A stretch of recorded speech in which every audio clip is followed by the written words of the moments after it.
Manjummel boys cinema നിർമ്മാതാക്കൾക്ക് മേൽ ഇഡിയുടെ കുരുക്ക് മുറുകുന്നു.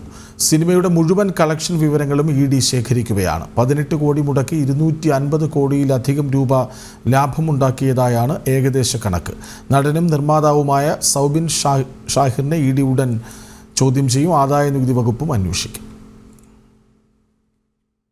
Manjummel boys cinema നിർമ്മാതാക്കളുടെ സാമ്പത്തിക ഇടപാടുകളിൽ ഇഡിയും അന്വേഷണം തുടങ്ങിയതോടെ നിർമ്മാതാക്കളായ ഷോൺ ആന്റണിക്കും സൗബിൻ ഷാഹിറിനുമേൽ കുരുക്ക് കൂടുതൽ മുറുകുകയാണ്. കള്ളപ്പണ ഇടപാടുകൾ നടന്നിട്ടുണ്ടോ എന്നാണ് ഇഡി അന്വേഷിക്കുന്നത്. നിർമ്മാതാക്കൾ സാമ്പത്തിക തട്ടിപ്പ് നടത്തിയിട്ടുണ്ടെന്നും പോലീസ് കണ്ടെത്തിയിരുന്നു. സിനിമ നേടിയ 250 കോടിയുടെ കളക്ഷന്റെ കൃത്യമായ കണക്കുകളൊന്നും നിർമ്മാതാക്കൾ എവിടെയും ഹാജരാക്കിയിട്ടില്ല. കള്ളപ്പണം വെളുപ്പിക്കാൻ സിനിമാ നിർമ്മാണം മറയാക്കിയിട്ടുണ്ടോ എന്നാണ് കണ്ടെത്തേണ്ടത്. സിനിമയ്ക്ക് 7 കോടി രൂപ മുടക്കിയയാൾക്ക് വൻ കളക്ഷൻ നേടിയിട്ടും മുതൽ മുടക്ക് പോലും നൽകാത്തതിൽ വിശ്വാസവഞ്ചന, ഗൂഢാലോചന കുറ്റങ്ങൾ ചുമത്തി പോലീസ് കേസ് രജിസ്റ്റർ ചെയ്തിരുന്നു. നിർമ്മാണ കമ്പനിയായ പറവ ഫിലിംസ് പണമൊന്നും മുടക്കാതെ പലരിൽ നിന്നായി 18.5 കോടി വാങ്ങിയായിരുന്നു സിനിമ നിർമ്മിച്ചത്. പണം നൽകിയവരുടെ സാമ്പത്തിക സ്രോതസ്സുകളും വ്യക്തമല്ല. ഇതിനൊപ്പം മഞ്ഞുമൽ ബോയ്സ് നിർമ്മാതാക്കളുടെ വരുമാന സ്രോതസ്സുകളിൽ ആദായനികുതി വകുപ്പും അന്വേഷണത്തിനൊരുങ്ങുകയാണ്. ജനം, കൊച്ചി.